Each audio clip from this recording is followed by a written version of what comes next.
Good morning to all of you. Hariom.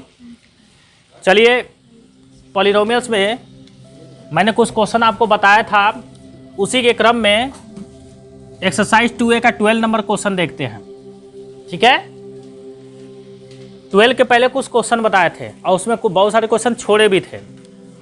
अगर उस question में कोई प्रॉब्लम हो, दिक्कत हो, तो आप कमेंट बॉक्स में उसको शेयर करिए, कोशिश करता हूं उसको बताने के लिए। ठीक है, चलिए अब आते हैं क्वेश्चन नंबर 12। RS अग्रवाल की बुक की है, RS अग्रवाल बता लेंगे, फिर NCERT बताएंगे। ठीक है, तो चलिए ये कह रहा है कि 8x square minus 4, 8x square minus 4 का ये पहला जो है, इसमें हमको जीरोस फाइंड करने हैं इसको, और इसके रिलेशन को वेरीफाई करना है जो जीरोज है। ठीक है, यानी शून्यक निकालने हैं और उस शून्यक का, जैसे शून्यकों का योग, शून्यकों का गुणनफल, वो बताना है। That means sum of zeros, product of zeros को प्रूव कर देना है, वेरीफाइड कर देना है। तो चलिए इसको सॉल्व करते हैं। तो पहले इसको फैक्टराइज करेंगे, सॉल्व करेंगे। चलिए, अब इन दोनों में कुछ नंबर कॉमन है। x है यहाँ पे लेकिन यहाँ पे नहीं है, तो कुछ नंबर कॉमन है तो ले लो भैया। क्या कॉमन है? 4 ले लिया, तो 4 से 8 गया 2 बार में, और यहाँ पे 1 बार में गया। ठीक है ना। और इसको एक और भी लिख सकते हैं, 2 को √2 x, 2 को √2 और इसको x पूरे का होल स्क्वायर मैं लिख सकता हूं ऐसे। ठीक है, ये रूट को √2 हम लिख सकते हैं और उसका स्क्वायर कैसे, देखिए √2 का स्क्वायर करोगे तो √2 × √2 क्या हो जाएगा? 2। तो इसका स्क्वायर करोगे तो आ क्या जाएगा? 2। ठीक है, और x का स्क्वायर करोगे तो x, यानी ये आ जाएगा, यानी इसको हम ऐसे लिख सकते हैं। करेक्ट। फिर आते हैं 1 को भी लिख सकते हैं ऐसे, 1 का स्क्वायर। अब यहां जब ये कर लिया गया तो एक फार्मूला बनता है a square minus b square का। तो a square and b square का फार्मूला बनता है, तो क्या करते हैं, एक में जोड़ देते हैं, दूसरे में मुंह फोड़ देते हैं। यानी इसको प्लस कर दो, √2x + 1, और एक दूसरे में क्या कर देते हैं, माइनस, माइनस मतलब मुंह फोड़ देना, है ना। यानी यूजिंग फार्मूला, फार्मूला क्या लगा आपका, a square minus b square equal to, first bracket में प्लस कर दिया, सेकंड ब्रैकेट में माइनस कर दिया। क्लियर। अब इसी को आगे चलते हैं। फॉर जीरोज, तो जीरोज के लिए लोगे तो देखो ये 4 है ना, तो ये इसमें तो x जुड़ा नहीं है, तो इस 4 के लिए कोई वैल्यू नहीं होगा। इसमें x है तो इसको हम 0 के बराबर कर लेंगे, तो इससे x निकालेंगे, +1 इधर जाएगा, -1 हो जाएगा, और x ये √2 मल्टीप्लाई है, उधर जाएगा तो -1/√2, ये x की वैल्यू है। दैट मीन्स ये क्या हो गया, अल्फा इक्वल टू -1/√2। ठीक है, ऐसे ही इसका भी करेंगे, √2x - 1 = 0, एंड तो √2x -1 इधर जाएगा तो प्लस हो जाएगा, और √2 इधर मल्टीप्लाई है, इधर जाएगा तो क्या होगा, 1/√2। ये क्या हो जाएगा, सेकेंड रूट बीटा, तो 1/√2 कर लेंगे। ठीक है, अब इसका रिलेशन हम लोग को पता करेंगे, यानी वही शून्यकों का योग यानी सम ऑफ जीरोज, शून्यकों का गुणनफल यानी प्रोडक्ट ऑफ जीरोज। तो लिखेंगे यहाँ पे सम ऑफ जीरोज, यानी आप लोग लिख दीजिएगा मूलों का योगफल, अल्फा प्लस बीटा 1। हिंदी में लिखते हैं तो मूलों का योगफल। ठीक है जी। चलिए अब इसको चलते हैं, ये आपने लिया तो इसी को रखते हैं यहाँ पे, -1/√2 + 1/√2। अब एक बात बताइए, ये दोनों सेम है, एक का माइनस है, एक का प्लस है, तो जब दोनों घटेगा तो क्या आ जाएगा, 0 आएगा। यहां ना लिखिए, इसके नीचे ही लिखिए 0। अब हमको रिलेशन बताना है ना, तो 0 को हम क्या लिख सकते हैं, /1 लिख सकते हैं, और माइनस भी लगा के लिख सकते हो। क्यों ऐसा लिखा मैंने ऐसा इसलिए लिखा कि क्योंकि सम ऑफ जीरोज जब करते हैं तो जो रिलेशन होता है तो -b/a होता है, तो माइनस होना चाहिए और नीचे कुछ होना चाहिए फ्रैक्शन के फॉर्म में। तो चलिए देखते हैं आंसर में। अब 0 b किसका कोएफिशिएंट होता है? मैंने कल बताया था, इसके पहले जो आपको चैप्टर का वो बताया था मैंने, उसमें बताया था कि ax² plus bx plus c is equal to 0, तो सम ऑफ जीरो यानी alpha plus beta is equal to minus B upon A, और प्रोडक्ट ऑफ जीरो यानी alpha into beta is equal to C upon A. यानी ये b किसका coefficient है? x का। Coefficient का मतलब गुणांक। a किसका कोएफिशिएंट है? x² का। ठीक है, तो वही है माइनस बी अपान ए, यानी इस फॉर्म में ये होना चाहिए। तो इस फॉर्म में चेक करो इस फार्मूले से ये करेक्ट है कि नहीं। चलिए अब ये 0 किसका होना चाहिए? मतलब b किसका कोएफिशिएंट है? x का। तो 0 किसका कोएफिशिएंट होना चाहिए? x का। तो इसमें x है? नहीं है ना, तो इसको हम एक फॉर्म में लिख सकते हैं 8x², x तो है नहीं तो प्लस 0x लिखेंगे माइनस 4। जब x इसमें है नहीं तो हम उसको 0x लेंगे। ठीक, अब ये 0 किसका कोएफिशिएंट हो गया? x का। क्योंकि x है नहीं तो इसलिए 0 के साथ x लिखा गया, तो x का कोएफिशिएंट हो गया 0। करेक्ट, x का कोएफिशिएंट, तो लिखेंगे कोएफिशिएंट ऑफ x अपान 1 किसका कोएफिशिएंट होना चाहिए? a means x²। तो x² का कोएफिशिएंट क्या है? यहाँ पे 8 है, तो यहाँ पे तो गड़बड़ हो रहा है ना, 1 है नहीं, तो हम इसको यहाँ पे 4 भी बना सकते हैं। नहीं लिख सकते अपने मन से? जब 1 है 0 है तो 0 को हम नीचे कुछ भी लिख सकते हैं, 5 भी लिख सकते हैं, 7 भी लिख सकते हैं, 8 भी लिख सकते हैं। नहीं लिख सकते हैं? लिख सकते हैं। अगर नहीं समझ में आ रहा तो यहाँ पे 1 लिखा, तो यहाँ पे 4 से ऊपर और 4 से नीचे मल्टीप्लाई कर दो, तो 4 का इसमें करोगे 0 में तो 0 ही रह जाएगा, और 4 का 1 में करोगे 4। हुआ कि नहीं हुआ? मल्टीप्लाई करके रख लो। हमको बस ये रिलेशन आना चाहिए। अब ये 4 है, 4 किसका कोएफिशिएंट है? x² का। अरे 4 लिया तो भी नहीं आया, हमें 8 चाहिए, तो 8 से गुणा कर दो। यहाँ पे देखो थोड़ी सी गलतियां हो जाती है, रुक जाओ। देखिए यहाँ पे नीचे 8 होना चाहिए, जबकि है क्या? a1, तो हमें 8 लाना है ना नीचे, तो क्या करते? ऊपर नीचे 8 से मल्टीप्लाई कर लियो।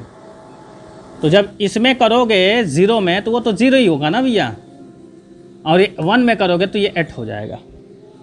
हुआ?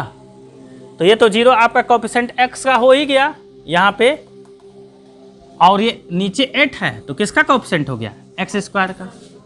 Coefficient of x²। तो यहाँ पे सम ऑफ जीरोज हमारा वेरीफाइड हो गया, यानी शून्यकों का योग हमारा प्रूव्ड हो गया। क्लियर? अब शून्यकों का गुणनफल मतलब प्रोडक्ट ऑफ जीरोज, यहाँ पे लिखते हैं product of zeros, product of zeros यानी अल्फा इंटू बीटा। तो अल्फा इंटू बीटा है तो ये 1 माइनस 1/√2 अल्फा है, और बीटा 1/√2 है। तो जब 1 का 1 में गुणा करेंगे तो 1, और √2 का √2 में करेंगे तो 2, और चूंकि माइनस है माइनस। अब देखो प्रोडक्ट ऑफ जीरोज यानी शून्यकों का गुणनफल, यानी मूलों का गुणनफल। मूलों का गुणनफल हिंदी में लिखते हैं, मूलों का गुणनफल, गुणनफल। ठीक है, इसको मूलों का गुणनफल हिंदी में बोला जाता है। ठीक, अब ध्यान दीजिए, जब गुणनफल यानी प्रोडक्ट होता है तो उसका फार्मूला क्या होता है? सी अपान ए। देखो अल्फा इंटू बीटा, तो सी क्या होता है? कांस्टेंट टर्म यानी अचर पद। ए किसका होता है? x² का। तो सी कांस्टेंट मतलब ये 1 क्या होना चाहिए? अचर पद यानी कांस्टेंट टर्म 4, बल्कि ये 1 है क्या? 1 है, हमको क्या चाहिए? 4। तो इसको हम 4 बनाएंगे। 4 क्या करेंगे? बनाएंगे। तो क्या कर देंगे? ऊपर और नीचे मल्टीप्लाई कर देंगे। ऐसा क्यों करते हैं ऊपर नीचे कि इसमें कोई मान में कोई वैल्यू में फर्क ना पड़े, ऊपर भी गुणा और नीचे भी गुणा, कोई इसके वैल्यू में अंतर ना आए। तो 4 बन जा, 4 एकम में 4, माइनस 4, 4 दूना के 8। अब इधर बताइए -4 है कांस्टेंट टर्म, यानी इसको लिख सकते हैं यहाँ पे कांस्टेंट टर्म, और नीचे क्या लिख सकते हैं 8 की जगह पर एक्स स्क्वायर का कोएफिशिएंट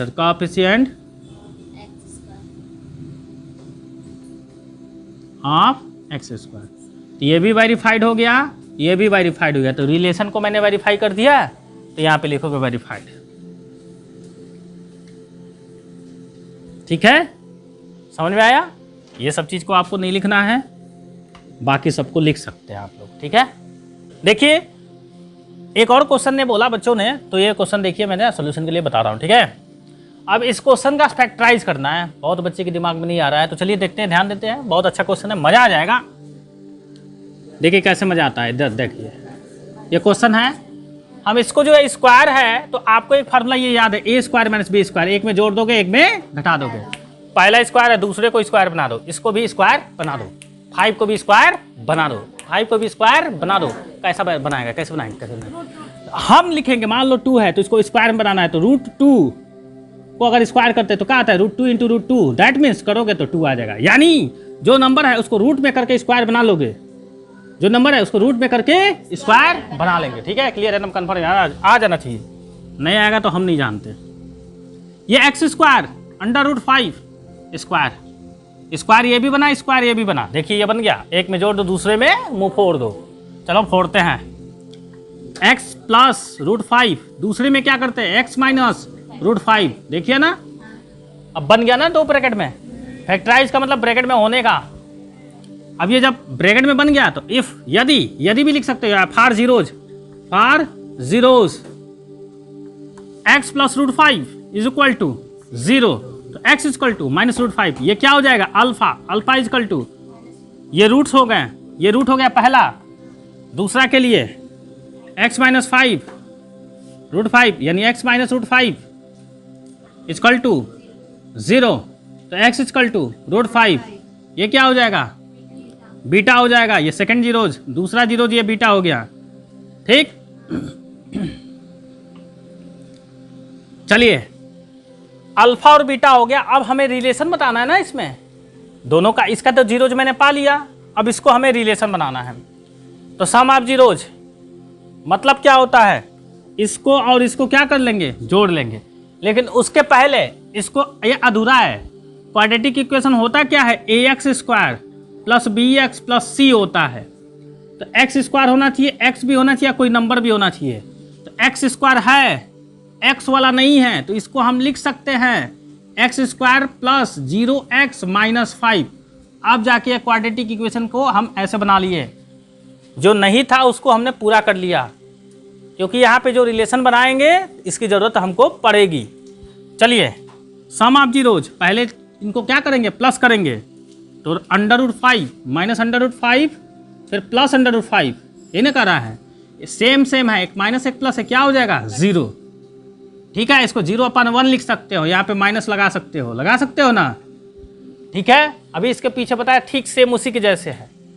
अब क्या करेंगे, आपको पता है सम ऑफ जीरोज क्या होता है, -b/a होता है। b किसका कोएफिशिएंट होता है, x का। तो b किसका कोएफिशिएंट x, यानी 0 किसका कोएफिशिएंट होना चाहिए, x का। तो x का कोएफिशिएंट क्या है 0, करेक्ट। x का तो कोएफिशिएंट मिल गया, कोएफिशिएंट ऑफ x, यहाँ माइनस के साथ, और नीचे 1, मतलब a किसका कोएफिशिएंट है, x स्क्वायर का। तो x स्क्वायर का कोएफिशिएंट यहाँ पे क्या है 1 है, तो ये भी हमको मिल गया, कोएफिशिएंट ऑफ x स्क्वायर। पहला वेरीफाई हो गया सम ऑफ जीरोज। बहुत बच्चे इसका हिंदी पूछ रहे हैं, तो चलिए हिंदी में जान लीजिए। कोएफिशिएंट ऑफ x, तो लिखेंगे माइनस x का गुणांक कहा जाता है, बटे x स्क्वायर का गुणांक, ये ऐसे। ठीक है जी, ये हिंदी में और ये इंग्लिश में, क्लियर। अब दूसरा चीज आते हैं, प्रोडक्ट ऑफ जीरो, यानी मूलों का गुणनफल। तो मूल क्या है, अल्फा ये है, बीटा ये है, दोनों का गुणा कर लो। तो √5 माइनस वाला है, फिर √5 प्लस वाला है, तो √5 सेम है, तो क्या हो जाएगा 5 माइनस के साथ, ठीक है। अब देखो इसको अपान 1 हम लिख सकते हैं। और आप बताइए प्रोडक्ट ऑफ जीरो यानी मूलों का गुणनफल क्या होता है? फार्मूला सी अपान ए होता है ना। सी क्या होता है? कांस्टेंट टर्म यानी केवल नंबर वाला। ए किसका होता है? एक्स स्क्वायर का। तो उसी प्रकार से -5 क्या होगा? Constant term. यानी इसमें देखो कांस्टेंट टर्म ये है, तो है भैया कांस्टेंट टर्म। तो ये हो जाएगा -5 क्या हो जाएगा? Constant term, constant term. और नीचे 1 यानी ए किसका कोएफिशिएंट होना चाहिए? एक्स स्क्वायर का। तो एक्स स्क्वायर का कोएफिशिएंट यहाँ पे कुछ नहीं है, तो क्या मानते हैं? 1। तो यहाँ पे लिखेंगे क्या? Coefficient of x square. ठीक, यहां भी वेरीफाइड हो गया, यहां भी वेरीफाइड हो गया, दोनों हो गया तो वेरीफाइड लिख देंगे। बहुत लोग पूछ रहे हैं इसका हिंदी, तो कांस्टेंट टर्म को क्या बोलते हैं? कांस्टेंट को चर पद ना जी, सॉरी हाँ, कांस्टेंट को बोलते हैं अचर, सॉरी हाँ, अचर पद बटे एक्स स्क्वायर का गुणांक, ये हिंदी में होता है। ये आ गया इस नंबर के अकॉर्डिंग, ये प्रूव्ड हो गया, वेरीफाइड हो गया। क्लियर?